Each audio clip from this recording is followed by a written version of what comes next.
우리 함께 나눌 은혜의 말씀, 신약성경 마태복음 7장 24절부터 27절 말씀입니다. 마태복음 7장 24절부터 함께 합독하겠습니다.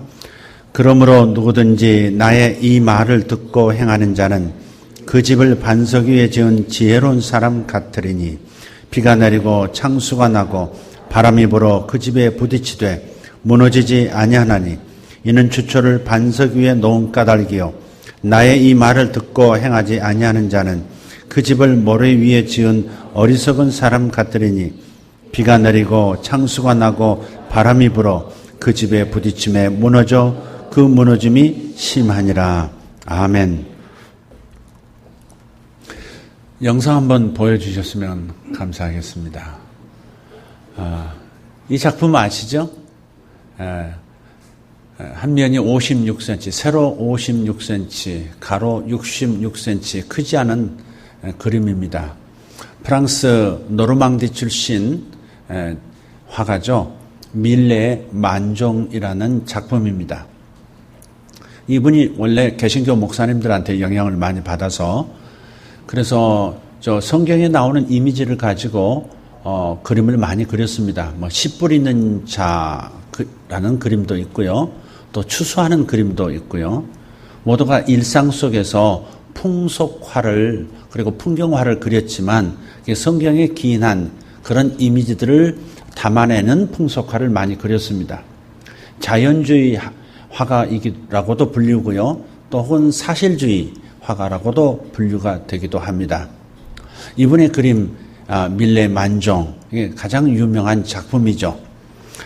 해질녘 멀리서 들려오는 교회 종소리, 저 멀리 흰 점, 여인의 뒤쪽에 보이는 교회 첨탑이 보이시죠? 예. 그래서 교회 종소리를 듣고 하던 일손을 멈추고 두 부부가 기도하는 모습입니다. 그런데 이 아름답고 평화로운 그림 속에 숨은 이야기가 있습니다. 농부 부부가 지금 여러분 그 발밑이 잘 보이실는지 모르겠어요. 발밑에 여인의 발밑에 바구니가 하나 놓여 있죠. 뒤쪽으로도 수레가 있고요.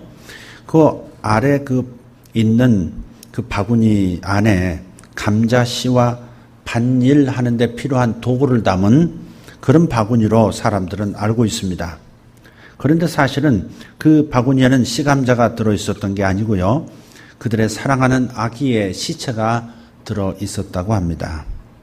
그들은 배고픔을 참으면서 씨감자를 심어놓고 겨울을 지내면서 봄이 오기를 기다리고 있었죠. 하지만 아기는 그 배고픔을 견디지 못해서 죽은 것입니다. 사랑하는 죽은 아기를 위해서 마지막으로 부부가 묻기 전에 기도하는 모습을 그린 그림이 만종입니다. 그런데 친구의 만류로 바구니에 담은 바구니에 그 시신, 그 시신을 좀 그리지 말고 씨감자를 다시 덧칠하라. 그리고 권면을 받고 씨감자와 농기구를 넣은 그림이 된 것입니다. 이 그림의 숨은 이야기를 여러분 처음 들으신 분도 계실 텐데 어떤 생각이 드십니까? 이 그림을 보면서 겉보기에는 평화롭고 아름답게 보이지만 그 이면에는 엄청난 슬픔과 고통을 지니고 사는 게 인생이다 하는 그런 생각을 금할 수가 없게 하는 그림입니다. 보통은 이렇게 평가합니다. 밀레 만종에는 세 가지의 신성한 아름다움이 있다는 것이죠. 첫째는 신성한 믿음입니다. 기도하는 모습에서 신성한 믿음을 읽을 수 있습니다. 두 번째는 가정은 신성하다 하는 것입니다. 부부가 함께 일하고 함께 기도하는 모습, 가정은 신성하다. 집은 신성한 곳이다. 셋째는 노동이라고 하는 것도 신성하다 하는 것입니다. 일터에서 함께 기도하는 모습, 저는 이 믿음과 가정 그리고 일에서 바로 행복한 삶의 기반이 무엇인지, 행복한 삶의 요건이 무엇인지 살펴보려고 합니다. 오늘 본문 말씀은 우리가 잘 아는 산상보훈, 산에서 가르치신 말씀들 끝자락에서 주님께서 마지막 방점을 찍는 내용입니다.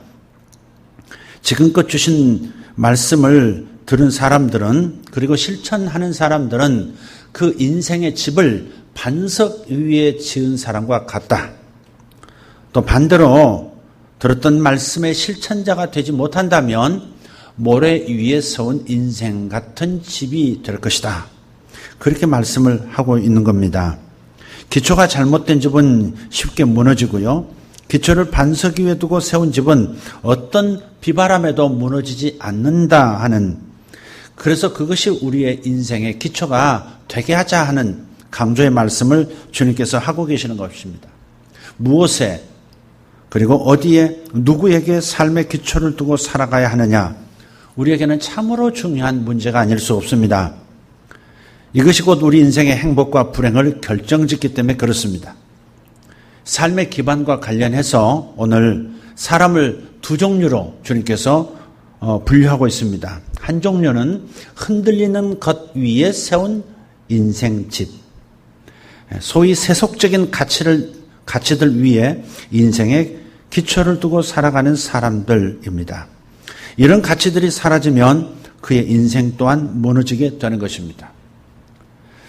다른 한 종류는 흔들리지 않는 것에 삶의 기초를 두고 살아가는 사람입니다. 행복한 삶이라고 하는 것은 바로 이 흔들리지 않은 것에 기초를 두고 살아가는 인생입니다. 오늘 저는 이 본문 말씀에 밀레의 만족에 나타났던 세 가지 신성한 아름다움을 적용해서 진정으로 행복한 삶이 무엇인가에 대해서 말씀을 여러분과 나눠보고자 하는 것입니다. 첫째로 예수님을 내 인생의 주인으로 고백하고 받아들이는 신성한 믿음, 이게 삶의 행복한 기초가 됩니다. 가장 중요한 기초입니다. 알파와 오메가라도 할 수 있습니다. 성경은 사람에 대해서 이렇게 표현합니다. 질그릇 같다는 거예요. 깨지기 쉬운 항아리 같다는 겁니다. 흙으로 만든, 크면 클수록, 커 보면 클수록 더 약한 것이 바로 질그릇입니다. 여기에는 세 가지 의미가 있습니다. 사람이란 연약하다는 것이죠. 연약한 존재다. 이 세상에서 가장 위험한 동물 탑 10을 뽑았더라고요. 타임에서. 가장 위험한 동물 10가지를 뽑았는데 첫째가 뭔지 아십니까? 1위가? 아세요? 모기. 누군가가 얘기하네요. 모기. 그 작은 게 가장 인간들을 위협한다는 거예요. 그래서 해년마다 많은 사람들이 모기 때문에 죽는답니다. 사자에 의해서 죽지 않는다는 거예요. 코끼리에게 밟혀 죽지 않는답니다. 고래에게 먹히지 않는다는 거예요.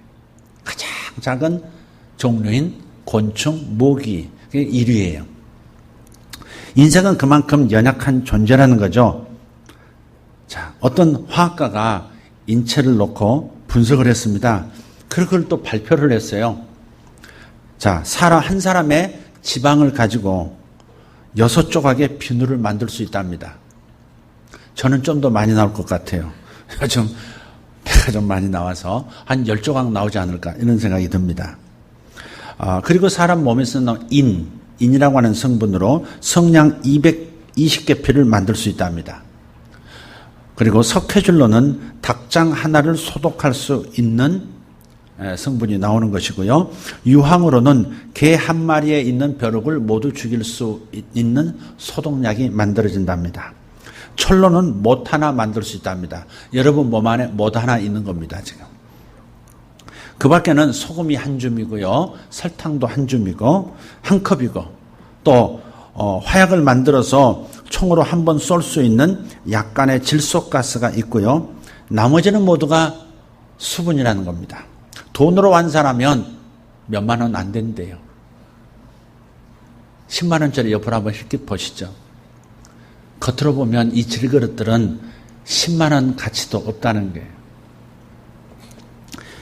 자, 그런데 질그릇이라도 이렇게 연약한 존재, 무가치한 것처럼 느껴질 만큼 이렇게 작은 존재라도 그 속에 담겨진 내용물이 무엇이냐에 따라서 그릇의 가치가 달라져요.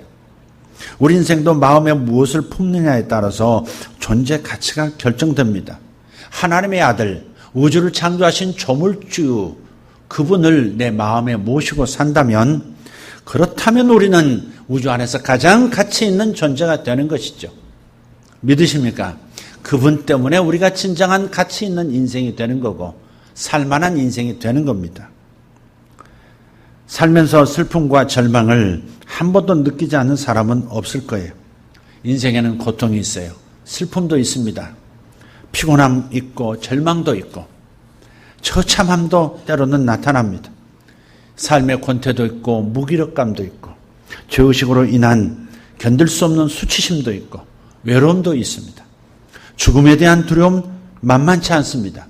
이러한 삶의 모습들이 종종 복병처럼 등장해서 우리의 영혼을 위협하고 우리의 삶을 온통 뒤집어 버립니다. 그런 상황에서 예수 그리스도를 믿는 믿음이라는 것이 얼마나 소중한 것인가를 다시 생각하게 됩니다. 그래서 믿음은 신성한 것이다 하는 거예요. 믿음이 신성한 것이다. 신앙이란 거룩한 것이다. 믿음은 삶의 권태가 사라지게 합니다. 왜냐하면 주님께서는 평범한 삶에 생기를, 활력을 더해 주셔서 다른 삶을 살 수 있게 해주시기 때문에 그렇습니다. 오늘 이런 역사가 여러분에게 일어나기를 축복합니다. 활력이 생기기를 축복하고 생명력이 갑자기 충만해지기를 예수 이름으로 축복합니다. 믿음은 무의미한 삶도 사라지게 합니다. 목적도 없고 개척하는 것도 없고 모험하는 것도 없는 그런 무의미한 삶이 왜 생깁니까? 그것은 바로 자신의 삶에, 자신의 생에 대한 하나님의 뜻을 아직 발견하지 못했기 때문에 그렇습니다. 가끔 우리 자녀들에게 묻습니다. 너는 무엇을 공부하고 싶니? 궁극적으로 네가 목표로 하는 게 뭐니? 아직은 잘 모르겠다. 그런 답들을 간혹 합니다. 알았다가도 잘 모르겠다. 몰랐다가도 다시 뭔가가 욕망이 일어나고. 자, 그런 것이죠. 자신의 생에 대한 하나님의 뜻을 발견하지 못하면 개척정신 없어요. 모험정신 나타나지 않습니다. 도전 나타나지 않습니다. 사람이 믿음을 통해서 자기의 생애에 대한 하나님의 뜻을 발견하게 되면 그 삶은 진정 의미 있는 삶이 되는 겁니다. 위로부터 주어지는 위대한 비전, 이것이 기도 속에서, 말씀 속에서 여러분에게 꼭 발견되어지기를 축복합니다. 또 믿음은, 이 신성한 믿음이라는 것은 죄의식에서부터 나타나는 무력감을 사라지게 합니다. 왜 사람이 무력할까? 왜 교회를 향한 발걸음인데도 무력감이 느껴질까? 죄책감이 있습니다. 죄책감이 있어요. 하나님 앞에 수치감을 느끼는 겁니다. 그러면 그분이 나를 진심으로 호의를 다해서 나를 반겨주실 것이다 하는 그런 확신을 가질 수가 없어요. 그래서 그 발걸음이 무력한 겁니다. 그래서 다시 주저앉기도 합니다. 믿음 생활하다가 갑자기 주저앉는 사람들이 있습니다. 그 밑바닥에는 죄책감이 있을 수 있습니다. 한번 살펴볼 일입니다. 이것은 오늘날을 살아가는 사람들에게 다가오는 가장 불행한 질병일 수 있습니다. 이 질병을 앓는 사람들이 이 고통을 이기기 위해서, 이 무력감을 이기기 위해서 오락을 통해서 희열을 느끼는 거예요. 게임을 통해서 이겨보는 겁니다. 상대를 이겨보고 기계를 이겨보는 거예요. 일을 기여해보고 점수를 높여보는 것이죠. 이 무력감이라는 질병을 벗어나고 싶어서 오락, 게임 이런 데 빠지는 겁니다. 약물도 의지합니다.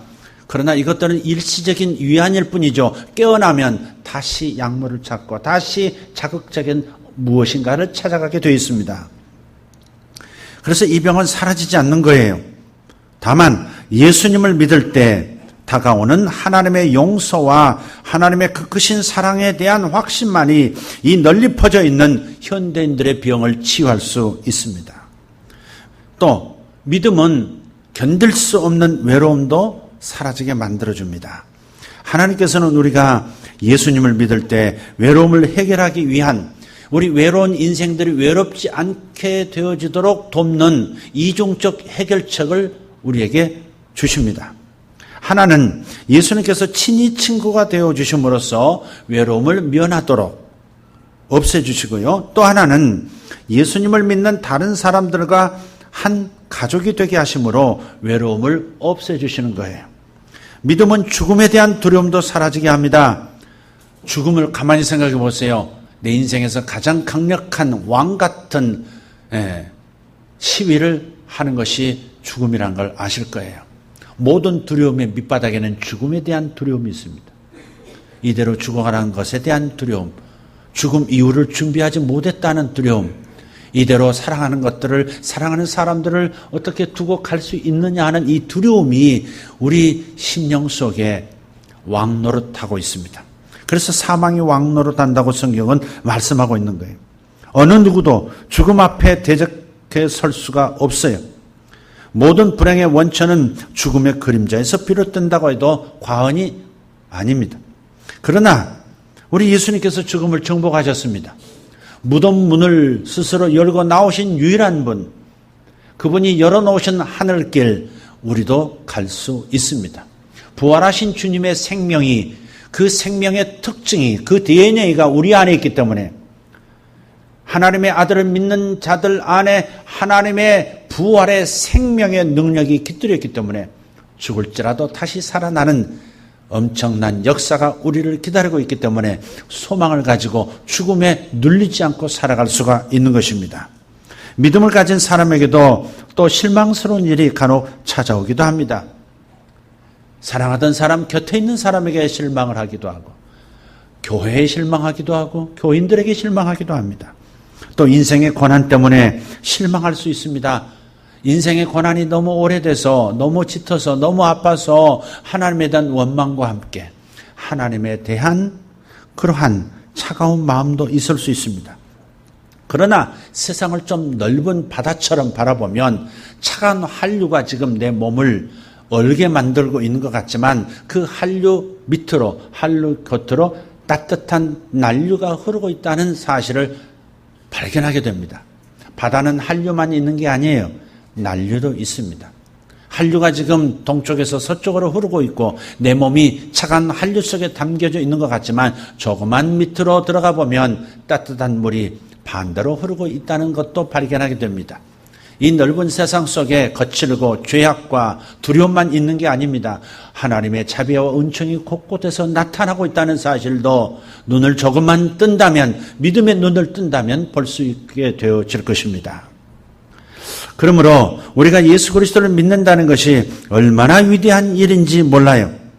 이것을 깨닫는 사람, 바로 그 사람의 행복은 여기서부터 시작이 되는 겁니다. 예수 그리스도께서 행복의 원천입니다. 우리의 행복 예수 그리스도. 우리의 행복 예수 그리스도. 우리의 행복 예수 그리스도. 자, 두 번째는 우리 예수님을 가정으로 모신 집입니다. 이게 바로 신성한 집입니다. 신성한 가정입니다. 1852년입니다. 지금 밀레의 만종이 1857년에 시작해서 1859년 2년 동안에 완성한 작품입니다. 그런데 지금 1852년도에 일어난 또 한 사건을 여러분에게 말씀드립니다. 4월 10일입니다. 한 미국인이 알제리의 한 길가에 쓰러져서 죽은 채로 발견이 됐습니다. 그로부터 30년이 지난 뒤에 미국 정부가 특별히 군함을 보내서 그의 유해를 모셔오도록 합니다. 군함이 알제리에서 그의 유해를 싣고 뉴욕에 도착하는 시간에 그 유해를 영접하려는 수많은 군중으로 인해서 뉴욕 항구가 가득히 채워졌습니다. 유해가 운구될 때 군악대가 미국 국가를 연주합니다. 그리고 조기가 휘날립니다. 대통령까지 나왔고 정부 강요들이 모두 나왔습니다. 모자를 벗고 고개를 숙여서 애도의 뜻을 표합니다. 도대체 누구의 시신이기에 이와 같이 많은 사람들이 나와서 그를 영접하는 것입니까? 그는 전쟁터에서 큰 공을 세운 위대한 장군이 아닙니다. 노벨 평화상이라도 타면서 인류에게, 특히 미국에 큰 영광을 돌려준 인물도 아닙니다. 큰 권력을 가진 사람도 아니었고 명예가 있는 지위를 가진 자도 아니었습니다. 그럼에도 불구하고 많은 사람들이 그의 죽음을 애도했다는 것이죠. 바로 이 사람이 많은 사람의 심금을 울렸던 노래를 지은 사람입니다. 우리가 우리 청소년 때 많이 학생 때 애창했던 노래죠. 즐거운 나의 집, Home Sweet Home. 그 하워드 페인이라는 작사가입니다. 근데 이분이 먼 타국에서 외롭고 쓸쓸한 나날을 보내고 있었을 때, 그러던 어느 날 길을 따라 내려가다가 문이 활짝 열려있는 집에 잠시 발걸음을 멈춥니다. 그 집안 내부가 조금 보여요. 불빛이 바깥 하얀 눈 위에 비쳤습니다. 열려진 문 안에서는 불이 활활 타오르고 있는 벽난로가 보입니다. 얼마 전 뒷뜰에 나가 있던 남자, 아마 가장인 것으로 보이는 그 아버지가 들어왔어요. 그러면서 가족들을 모두 포옹하면서 정답게 대화하는 겁니다. 페인은 전보다 더 고향 사격이 났죠. 그래서 그는 그 즉시 자기 집, 자기 방으로 돌아와서 글을 쓰기 시작합니다. 자, 이런 내용입니다. 즐거운 곳에서는 날 오라 해도 내 쉴 곳은 작은 집, 내 집뿐이리. 내 나라, 내 기쁨, 길이 쉴 곳도. 꽃 피고 새 우는 집, 내 집뿐이리. 오 사랑, 나의 집, 즐거운 내 벗, 내 집뿐이리. 그렇습니다. 이 세상에서 가장 즐거운 곳, 내가 진정으로 쉴 수 있는 곳, 내가 행복을 참으로 누릴 수 있는 곳이 어디일까요? 바로 여러분의 집이에요. 여러분의 가정입니다. 가정에서 편안히 쉴 수 없다고 나가는 사람도 있어요. 가정이 행복하지 않다고 뛰쳐나가는 가족들도 있어요. 그러나 그것은 가정이 진정한 행복의 장소인 것을 찾지 못해서 그런 거예요. 이번 2주간 심과 말씀의 콘서트 수련회, 우리 평창 블레싱하우스 수양관에서 진행을 했습니다. 얼마나 긴지 몰라요. 그러나 시간 은혜를 주시니까 또 사실 길지 않았어요. 보통 3박 4일 정도 수련하고 끝내죠. 저에게서는 2주간이었습니다. 나눠서 했기 때문에 그렇죠. 그런데 청년들이 올라왔을 때 청년팀이 그 피곤한데도 래프팅하고 재밌게 놀면서 그 피곤한데도 밤중에 또 영화를 한 편 보더라고요. 예, 벽에다가 스크린 띄워가지고 보는데 그 영화 제목이 꾸베 씨의 행복 여행이에요. 영화화 됐지만 소설이 있습니다. 이 작은 책이에요. 얇고 그냥 한번 읽어보시면 아주 재밌게 읽으실 수 있을 거예요. 한번 권합니다. 하나님께서는 가정을 통해서 이 땅에서 복되게 살게 하신 거예요. 그 꾸베 씨의 행복 여행의 결말이 뭐냐면 자기가 아프리카까지 돌아보는 겁니다. 스위스 사람이에요. 온갖 일을 다 겪습니다. 퍼스트 클래스를 한번 타본다고 돈을 모아가지고 혼자 퍼스트 클래스 또 타기도 합니다. 근데 이것저것 다 해봤는데, 그리고 행복의 조건은 이런 거야 규정도 해봤는데 영화의 끝자락에서 이렇게 깨닫습니다. 행복은 먼 데 있는 것이 아니라 찾아다닐 게 아니라 이미 내 곁에 있었다는 것이고 내 안에 있었다는 걸 발견하는 거예요. 내 속에 있었고 내 가정에 있었다는 거예요. 그래서 아내에게로 항상 아내와 함께 있었지만 행복한 느낌이 절절하지 않았던 과거가 너무 허무했고 이제 깨닫게 된 거예요. 아내에게 전화합니다. 집으로 당장 가겠다고. 눈물을 철철 흘리면서 남편이 변한 것을 깨닫고 남편이 드디어 자기에게서 행복을 발견했구나라고 하는 깨닫고 아내도 철철 웁니다. 그리고 영화가 끝이 나요. 그거 한번 보시길 바라요. 가정은 하나님께서 인간을 위해서 만드신 최초의 단체입니다. 단체라도 좀 이상한데 하나님께서 국가를 만드시기 전에 가정을 만드셨어요. 하나님께서 교회를 만드시기 전에 가정부터 만드셨어요. 여러분이 왜 교회 나와요? 가정이라는 곳에서 여러분의 신성한 눈이 열리고 그것이 가장 귀중한 성소라는 것을 여러분이 발견하게 하기 위해서 교회를 통해서 하나님께서 끊임없이 여러분에게 말씀을 하고 있는 거예요. 가정을 떠나서 교회에 몰입하게 만들고 교회밖에 없도록 만드는 그러한 단체들, 이단 사설에 빠진 사람일 가능성이 매우 많은 것이죠. 이 건강한 가정, 행복한 가정의 기초가 예수 그리스도라는 사실을 믿으십시오. 예수님을 가정의 주인으로, 가정의 호주로 모시는 것, 이것이 행복한 가정, 건강하고 좋은 가정의 비결이라고 믿습니다. 또 반대로 오늘 가정의 위기가 바로 여기에 있기도 합니다. 가정의 기초를 잘못된 것에 두고 있는 겁니다. 그래서 곳곳에서 가정들이 무너지고 있습니다. 구소련 지역이죠. 구소련에서 공산주의가 망하게 된 중요한 이유 중 하나를 가정의 파괴라고 생각할 수 있습니다. 공산주의의 가정은 이데올로기에 기초하고 있습니다. 가정도 하나의 혁명의 도구일 뿐입니다. 공산주의라고 하는 이데올로기의 가정이 철저히 희생당한 거죠. 그런데 그것이 결국 그들의 무덤이 되고 말았습니다. 그래서 가정이 병들면 국가도 병들고, 가정이 병들면 사회도 병들고, 심지어 교회도 건강하지 못한 교회가 될 수 있습니다. 여러분, 여기서 아름다운 것처럼 자신을 때로는 교회 가면이라는 걸 쓰기도 해요. 가면, 페르소나라 그러죠, 페르소나. 우리는 가면을 여러 개 쓰고 있어요. 직장에서 사용하는 가면, 집에서 사용하는 가면, 교회 와서 사용하는 가면. 다 달라요.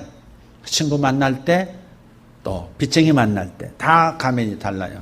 우리는 이전에 수많은 껍질들을 쓰고 있어요. 이것들을 하나님 앞에서는 벗어야 합니다. 그래야 진정한 치유가 일어납니다.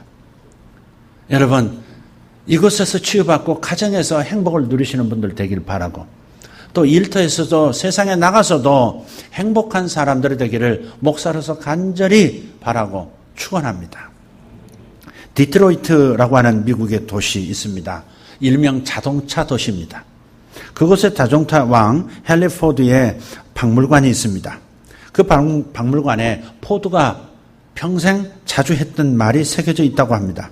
헨리는 꿈을 꾸는 사람이었고 그의 아내는 기도하는 사람이었다. 그의 생애를 한마디로 정리해버린 것이고, 그가 늘상 말해왔던 것. 나에게는 꿈이 있다. 그리고 나의 아내에게는 기도가 있다. 자기도 기도했어야지. 네. 꿈꾸는 남편과 기도하는 아내가 있는 가정, 행복한 가정이라는 겁니다. 가정은, 집은 건물이 아닙니다. 비록 작고 초라해도 예수님 사랑이 넘친다면 그곳이야말로 가장 위대한 집이 되고 천국 같은 집이 되는 거예요. 주 예수 모신 곳이 그 어디나 하늘나라, 초막이나 궁궐이나 주 예수 모신 그곳이 하늘나라. 이것이 우리의 신앙 고백이고 우리의 행복 선언입니다. 이런 가정에서 믿음과 소망 잃지 않고 살아가는 자녀들, 그리고 사랑하는 가정과 어머니, 행복한 사람입니다. 예수 그리스도를 주로 고백하는 신앙과 그 신앙에 기초한 집, 가정, 그래서 이 신성한 가정을 꼭 만들어 가시기를 축복합니다. 할렐루야. 첫 번째 말씀드렸습니다. 예수님을 인생의 주인으로 놓치지 않고 살아가는 사람, 행복한 삶을 위한 기초 위에 서 있는 사람이다 말씀드렸습니다. 두 번째는 예수님을 가정으로, 가정의 호주로 모시고 사는 집, 바로 행복한 기초 위에 서 있는 집이다. 자, 세 번째는 자신이 하고 있는 일에 대해서 주님의 소명으로 여기는 것이죠. 신성한 노동에 대한 분명한 의식이 있어야 합니다. 하나님이 나를 이 직장으로, 이 직업으로 부르셨다. 소명의식이 있어야 합니다. 중국 명나라 때 왕양명이라고 하는 학자가 있습니다. 이분이 만년에 그의 일생을 회고하면서 자기 자신의 평생에 4가지 고통이 있었다는 것을 진술합니다. 자, 그의 수레를 들어보면 내 인생에 4가지 고통이 있었는데, 첫째는 배고픈 것과 추운 것이었다. 배고프고 추운 것이 첫 번째 고통이었다는 거예요. 먹지 못하고 입지 못해서 당하는 육체적인 고통입니다. 사실 어떻게 보면 이것보다 절박한 고통은 없습니다. 정말 굶어보세요. 고통스럽습니다. 배고픈 것도 고통이지만 정말 고통스러운 거예요. 제가 지혜롭지 못해서 겪은 고통이 있어요. 제 집이 한남동이에요. 중학교, 고등학교를 한남동에서 저기 북화현동까지 한성고등학교라는 걸 다녔어요. 북화현동이면 서대문 내거리 지나서 더 저 마포 쪽으로 가야 하는, 신촌 쪽으로 가야 있습니다. 그게 북화현동이에요. 그런데 그때 예수 믿는다고 아버님이 버스표를 직접 구입하셔서 하루 2장만 주시는 거예요. 3장 주면 중간에 교회를 갈까봐. 교회 못 가게 하려고. 버스표를 나눠주시는 거예요. 아침마다 2장씩. 그런 분 손 들어보세요. 우리 아버지가 그러셨어요. 자식을 예수한테 뺏긴다고 생각한 거예요. 근데 저는 예수님이 홀딱 빠져 있었거든요. 근데 이제 그림을 그리는 때였기 때문에 저녁 늦게 학원 마치고 그림 그리고 돌아다보면 추운 겨울에 너무 배도 고프고 추운 거예요. 근데 포장마차집을 그냥을 못 지나가는 거예요.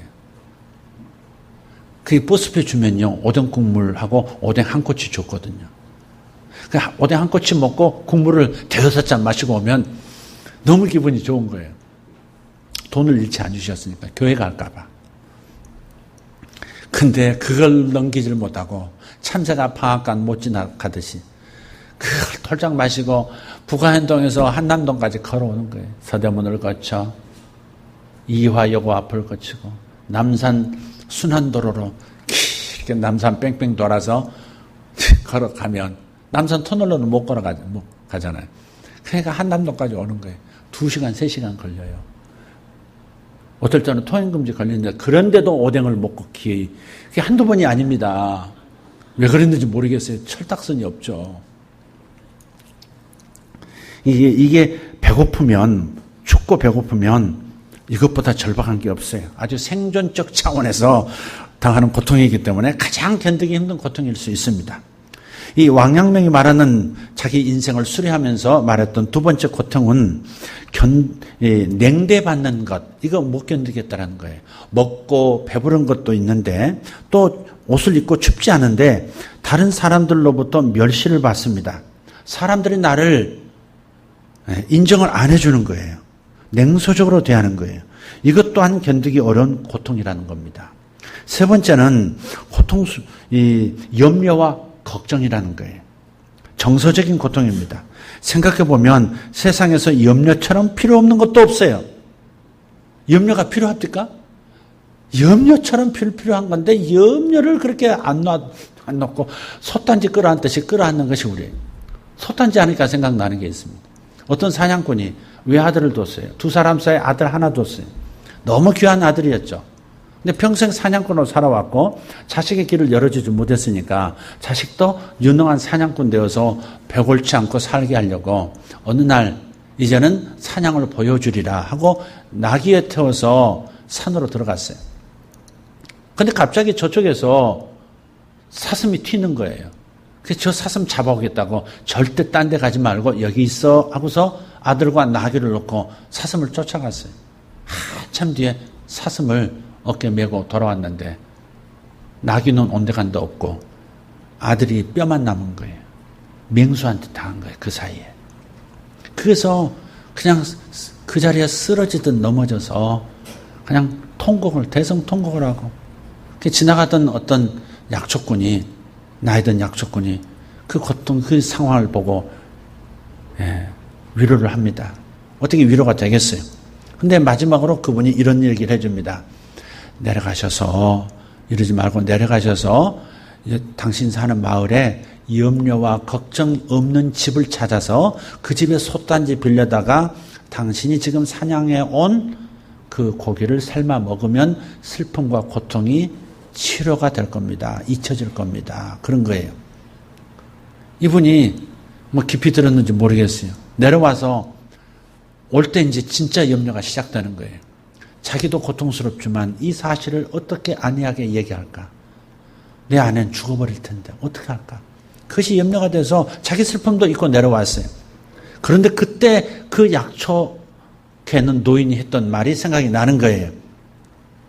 그래서 여보, 아이 어디 있어요? 이따 올 거야.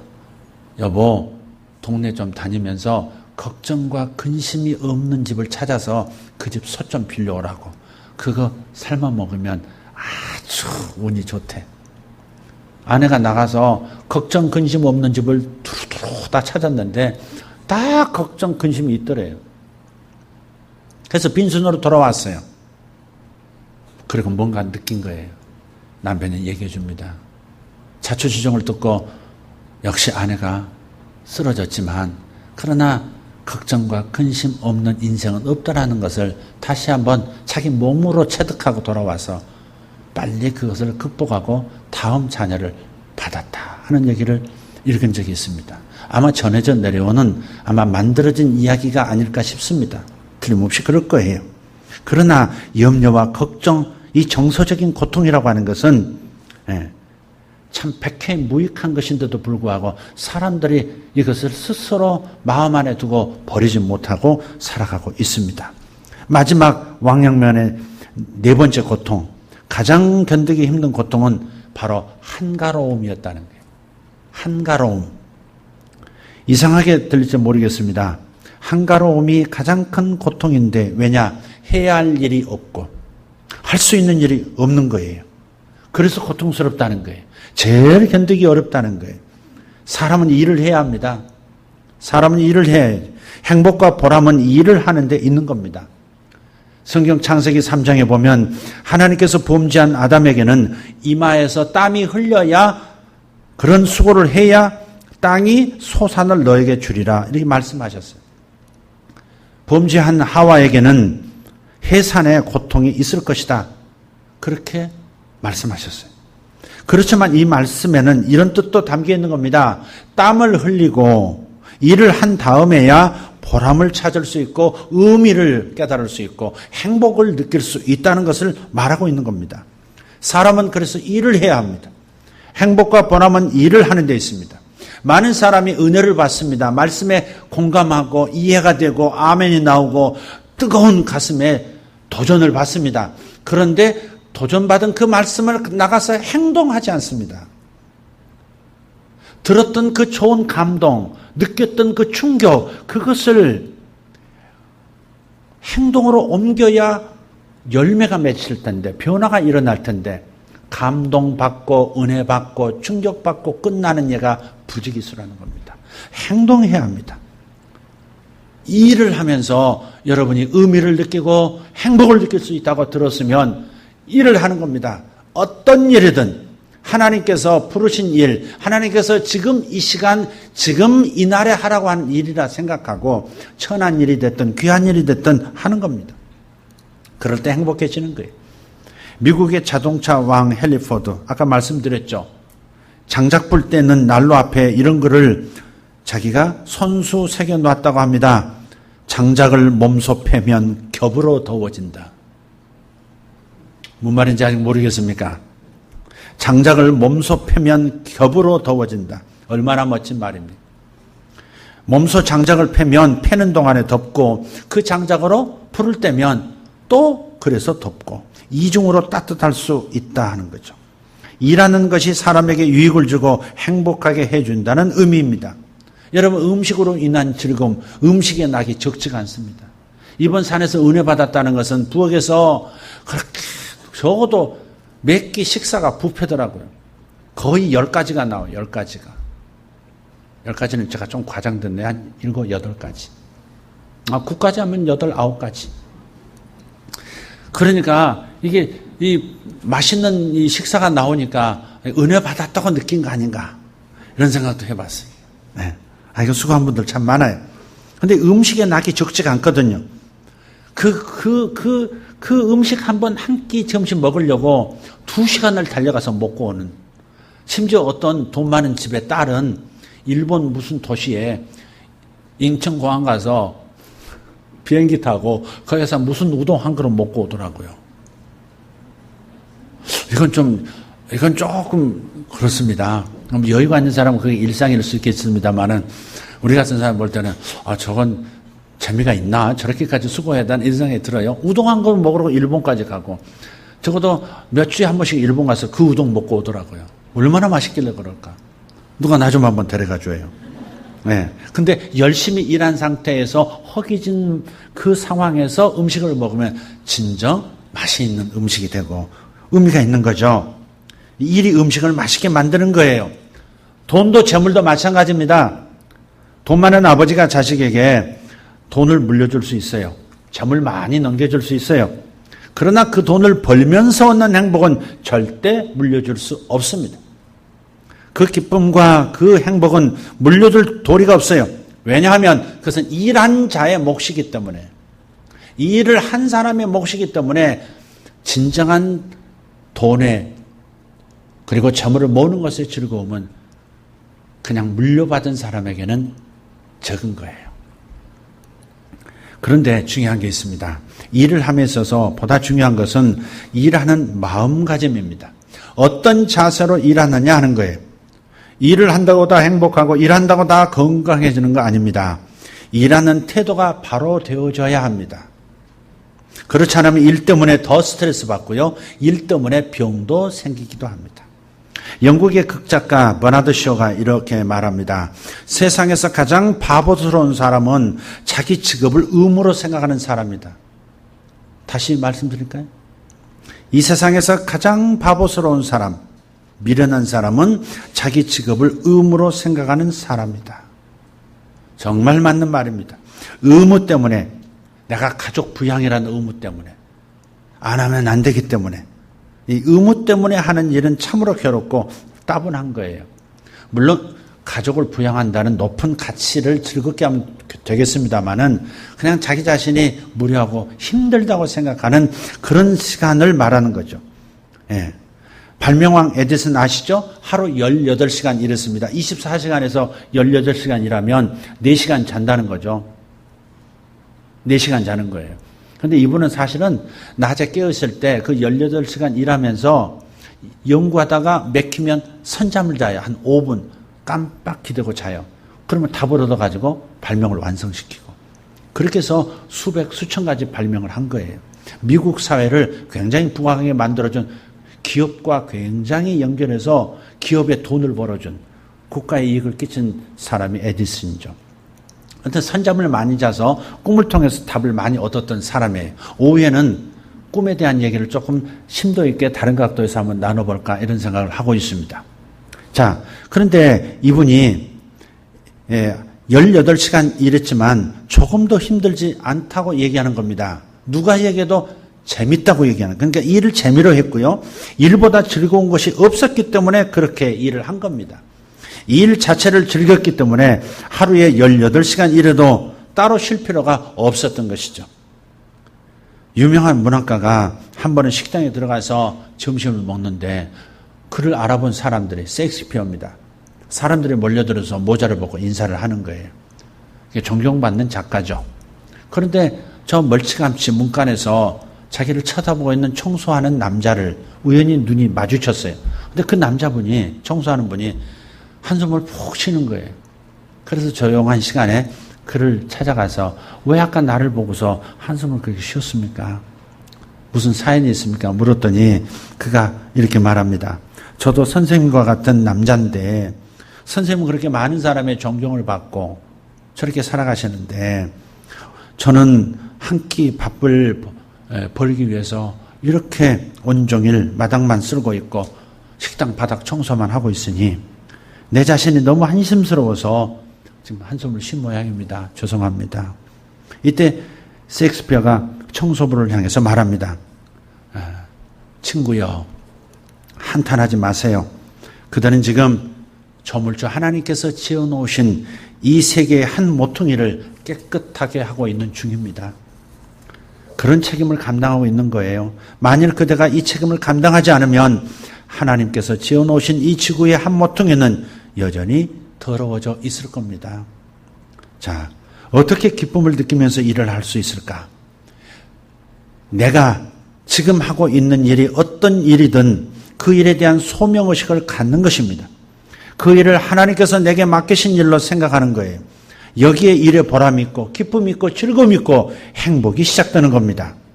사람마다 행복을 꿈꾸고 있습니다. 행복을 노래합니다. 행복을 찾아서 수고를 아끼지 않습니다.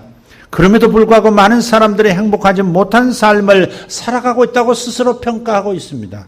당신 행복하십니까? 행복하지 않아요. 이 국민은 행복한가? 행복한 국민이 아니에요. 기도하실 때 선진국에 들어가는 이 세대에 태어난 우리의 손주들을 인하여 하나님께 감사도 하셨어요. 그러나 우리 아이들에게 한번 물어보십시오. 행복하냐고.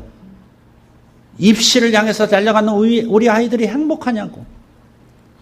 어쩔 수 없이 이 시스템에 편승해야만 살아남을 수 있다고 생각하는 생각 때문에 어쩔 수 없이 입시지옥으로 끌어넣고, 그래서 그렇게 행복하지 못한 채 밤 11시, 12시에 집을 돌아오는 중학생, 고등학생들에게 물어보십시오. 행복하냐고.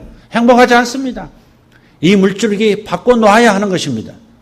반드시 정부 관계자들, 교육부, 우리 부모들, 이 사회가 이건 정상이 아닌 미친 행보라고 생각하고 이 물줄기를 바꿔놓으려고 절감하는 마음들이 있어야 합니다. 우리 자식들이 행복하지 않습니다. 그 자식을 보면서 부모들이 행복하지 않습니다. 기초에 문제가 있기 때문에 그렇습니다. 무엇이든지 기초에 문제가 있으면 반드시 문제가 발생하게 되어 있습니다. 우리 인생도 마찬가지입니다. 그렇기 때문에 예수님을 주로 고백하는 이 귀한 신앙, 이 아름다운 신성한 믿음을 꼭 가지시길 바라고, 예수님을 가정의 주인으로 반드시 모시는, 그래서 아름답고 신성한 가정이 되기를 축복하고, 그리고 자신이 하고 있는 일을 하나님께서 부르신 장소, 하나님께서 내게 맡기신 소명이라고 생각하고 노동을 신성하게 생각하는 이러한 마음 자세를 가지고 살아가는 가정과 개인들이 행복하고 아름다운 인생의 집을 건축할 수 있다고 믿습니다. 여러분, 이 세 가지 기초를 꼭 붙들고 반석 위에 세운 인생, 반석 위에 세운 여러분의 자녀들이 되게 하십시오. 하나는 주님을 주인으로 모시는 믿음, 또 하나는 주님이 호주가 되시는 집, 그리고 일하는 그 직업의 내용과 현장이 하나님이 나를 부르신 소명의 장소, 소명의 직업이라는 의식을 가지고 살아가는 것. 이 세 가지를 여러분이 정말 해내시면 진짜 행복이 무엇인지 날마다 경험하게 되시리라고 믿습니다. 조금만 생각을 달리하십시오. 조금만 업그레이드 시키려고 하십시오. 크게 변하라고 하지 마시고 조금만 변화하면 다른 것도 변화되기 시작할 겁니다. 기도하겠습니다. 들으신 말씀 기억하면서 여러분, 어디에서 생각이 머무셨습니까? 어디에 마음이 끌리십니까? 오늘 이 시간 만종의 그림일 수도 있고, 알제리에서 세상을 떠난, 그러나 노래 가사 하나로 미국 전체를 위로하고 세상을 위로했던 그 이야기도 좋고, 어떤 얘기도 좋습니다. 어디에 마음이 닿으셨습니까? 그 부분이 여러분 삶에서 일어나기를 원하고 변화가 있기를 축복합니다. 다 같이 함께 기도하겠습니다. 여러분의 목소리로 기도하십시다. 주님 감사합니다. 아버지 하나님, 오늘 들려주신 말씀, 아버지 반석 위에 세운 인생 되라고, 반석 위에 세운 진정한 행복의 기초가 있는 집을 세워가라고 말씀하시는 주님의 목소리를 들었습니다. 주여, 가정마다 넘어서야 할 것들이 있습니다. 가정마다 성취해야 할 기도 제목들이 있습니다. 하나님의 말씀, 하나님의 임재, 우리 주님이 주인 되시는 가정과 인생들이 진정한 행복의 기초 위에 세워진 인생이고 행복을 경험하게 만드는 출구이오니 주여, 이 출구 전략을 저들이 붙잡게 하여 주시옵소서. 주님이 함께 계신, 주님을 모신 인생, 주님을 모신 가정, 주님을 앞세우고 따라가는 일터의 일꾼들, 아버지 하나님, 저들의 생각이 바뀌게 도와주시옵소서. 주님 역사하여 주시옵소서. 오늘 말씀이 두고두고 생각나게 하시고 가슴에 새겨져 자꾸 기억나는 역사가 있게 하여 주시옵소서. 감사합니다. 주님 감사합니다. 반석 위에 세워진 인생 되기 원합니다.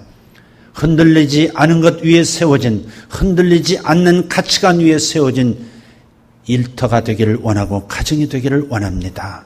주여, 각인에게 적용되어지는 깨달음으로 역사해 주시옵소서. 예수님 이름으로 기도하옵나이다. 아멘.